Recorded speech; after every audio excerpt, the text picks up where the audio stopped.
Captain Insano shows no mercy. Straight cash, homie.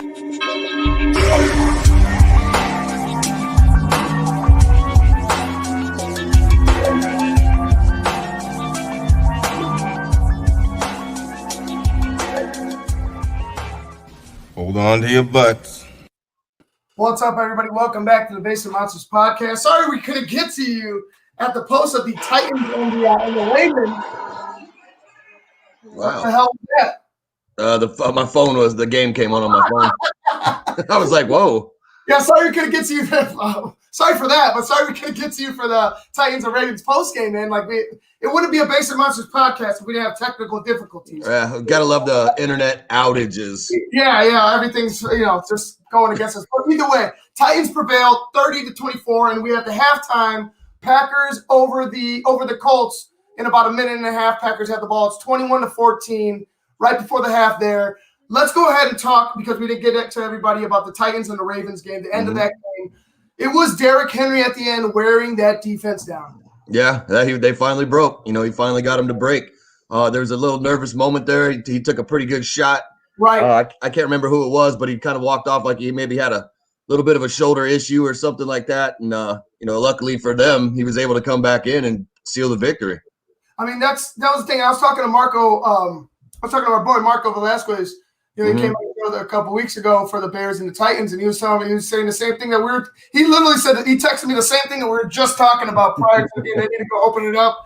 Prior to during the half, he was like, we need to open it up and everything like that. And I was like, you're absolutely right. But he pointed out, Derrick Henry loves to wear your ass out.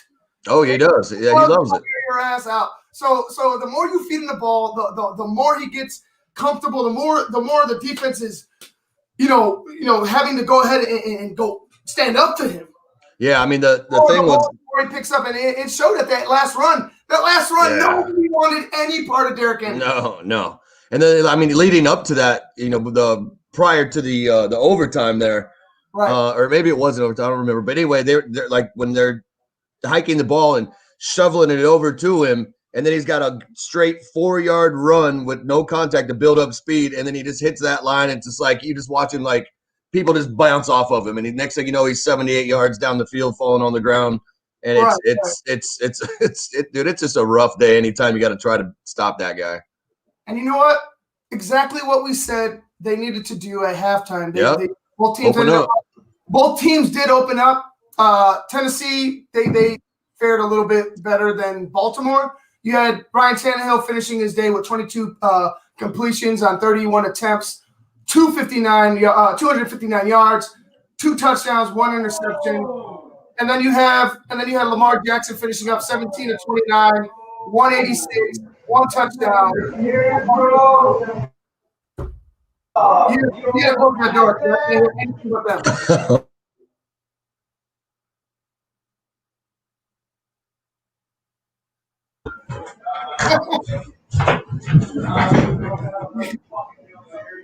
All right. Yeah. But yeah, it was. I mean, they opened up, like we said, the second play of the drive, where they were trying to go over the top. It was defended, but I mean, they did exactly what we said, and it worked for them. It really did. It worked. Well, I mean, you got the other man. You got to look at both these teams. You said 22-17. I'm sorry. You better start completing more passes than those in the NFL game, or you're going to find yourself on the short end of the stick. Luckily, this one was between the two teams that had the smallest, completions. But yeah, I mean, like Lamar. I mean, they pretty much did with Lamar. He can't beat you with his arm. That's not his game. He's not accustomed. He's not accustomed to being back in that pocket. And Tannehill, he kind of has a little bit of a crutch because he does have a Derrick Henry, so you don't need him to. I think right there what you said about 31 or whatever attempts he had right there, I think that's perfect for him. But still, it's like when they get in these tight games like that, he's going to have to start, passing more. You're not always going to be able to rely on Henry. What was interesting is Marquise Brown had only 1 more target than he did at the half, and 0 yards, 0 receptions. Where the hell is Hollywood? Yeah. Where was it? Did they figure it out? Is he a basic receiver? Can he not run any other route but a fly? You know, is he 9 or bust? You know what I'm saying? So you're telling me Willie Snead is the feature receiver? Right. Des Bryant led all receivers today with yards. Wow. No. Well, receivers, yeah. I mean, I know Andrews had some. Yeah, but no, all receivers. Really? Dez was number 2. Andrews, Dez. Look it up. Andrews and Dez. I got it right here. Mark Andrews, 5 receptions, 96 yards and a touchdown. Dez Bryant, 4 for 28. God. 28. I can't believe it. Like you have nobody out there that can run right. Like you have. Is it Lamar or is it your receivers? Or is it the Titans defense? Is it your system or was it tight defense consistently? I mean, I feel like you guys continue to just send everybody deep and then let's see if anybody's open. Like they were hoping, Baltimore was hoping they would hit somebody downfield. Mm-hmm. Right. Yeah. Just looking for that. Oh, there it is. I'm saying. I mean that's the one thing. Like we all know that Jackson is phenomenal on his feet, but I mean, like I said, that's the key to beating him. Keep him in the pocket, and he can't beat you with his arm. He just can't. I don't know if that's between the ears or if that's a system thing or what it is, but they just don't have the passing attack to. I mean, they're kind of similar to Tennessee in that regard but they have 3 running backs that could do what one Derrick Henry does. So if those running backs could get that running game going, Lamar doesn't have to be a stellar. He can just get his little short yards, 20, 30, 150, 100, 200 yards, right. As long as that run game is producing. But when that run game is not producing and it falls on him, they're inept. They cannot come back in football games. They're not built to come back in football games. They're not built. Nope. They're not built to jump out on to a big lead. Like their defense has to establish that. Their defense has to be so dominant that they go ahead and they flip the field for them. So that way, Lamar and them can just march into the end zone. They need half the field. They can't work. They can't work the whole field. They only go half the field because they can only do one thing well, and that's run the football. Mm-hmm. No, that's true. Yeah. Well, it looks like the Packers get another one, and we go to halftime. Yeah, man, I can't believe it. It's ridiculous. Like Green Bay is up right now against Indianapolis, 28-14, and you know what? That's on Phillip Rivers, bro. That's on Phillip. That interception should have never been. Like you can't be trying to force it right there. The game was tight. The game was tight, and I felt it for something. Yeah, no. Phillip Rivers 12 for. Go ahead. No, go Phil 12 for 17, 153, 2 touchdowns and a pick. And you had Aaron on the other side, 13 of 16, just efficient as hell. 160 and 3 touchdowns and a pick himself. And I mean, both of them being efficient. It's just, I feel like both picks are kind of, well, on the Colts side, I just felt like it shouldn't have been forced. No, I agree. Also, it seemed to me that Indianapolis kind of, in that second quarter, they early second quarter, late first quarter, they really started hitting that middle of that Green Bay defense with the run game hard. And then for whatever reason, they kind of tailed away from it. It doesn't look like this game is Nyheim Hines' game. It looks like this is more suitable for Jonathan Taylor. I feel like Taylor runs better in between the tackles anyway. Obviously Nyheim would take the cake outside, but I feel like they need to do exactly more of that because we all know how weak that defense is straight up the middle. Look, Luke, I'm gonna give you this right here. You have 14 rushes on Green Bay, and Green Bay's finding success. You have Aaron Jones, 6 carries, 31 yards. Aaron Rodgers, 13. Jamal Williams, 5 for 12. But then you go on the Colts side. DeMichael Harris has 1 carry. So that's a receiver, by the way. 1 carry for 9 yards. Jonathan Taylor, 7 for 18. Then you have Wilkins, 1 for 8. Then it gets ugly. It goes 1 for -1 for Phillip, and then it goes 3 for -1 for Nyheim Hines. That's not going to do it. You need to find a push.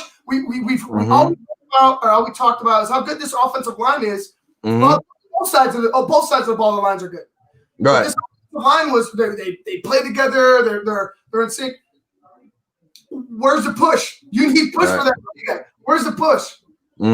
Yeah, it's almost like they fell under this spell of. I mean, props to them. They've only allowed Rivers to be sacked 8 times this whole year. So they're doing something right. But it almost feels like they're more, wearing their the badges of honor or whatever for the pocket, as opposed to getting nasty and making a push for the running backs. I think today they need to develop that nastiness. Yeah, finesse is what is the word. I think finesse. They're trying to finesse the team instead of going ahead and being some maulers. Mm-hmm. That's what they are. Yeah, turn them loose. I mean, pound it. Green Bay's defense is weak enough up the middle that you will hurt them. You will hurt them, and they will tire. So, just keep doing what you do. I mean, keep going at them, right up the middle, right at them. That's going to be your best. And then, you can start getting in, some of maybe the tight ends or something like that also. Because I think Burton got one. I know Mo Ali Cox had the fumble early in the game. Number 80 caught it. He doesn't have a name to me. Number 80 caught it for the Colts. That dude. Number 80.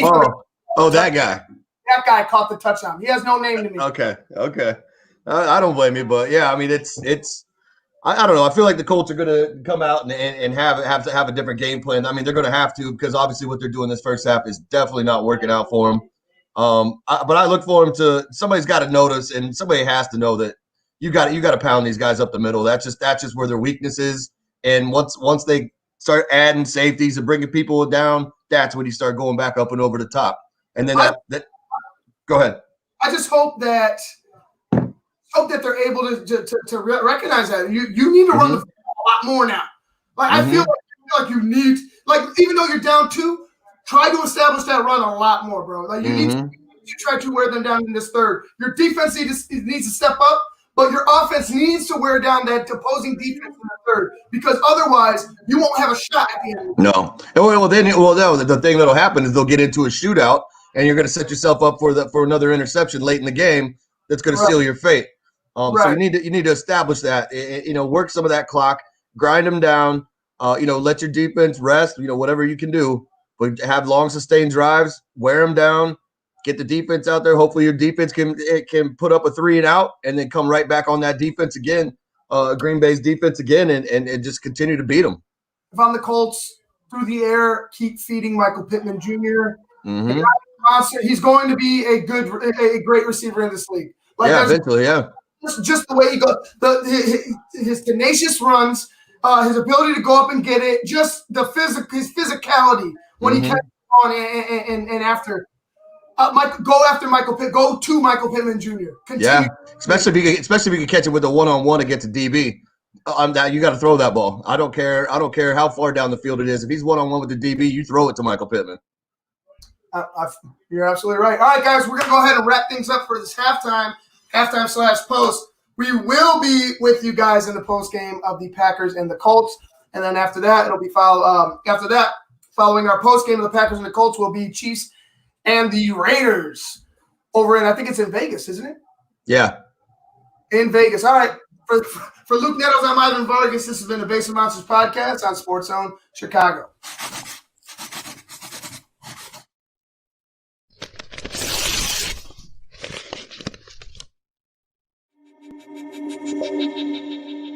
Captain Insano shows no mercy. Straight cash, homie.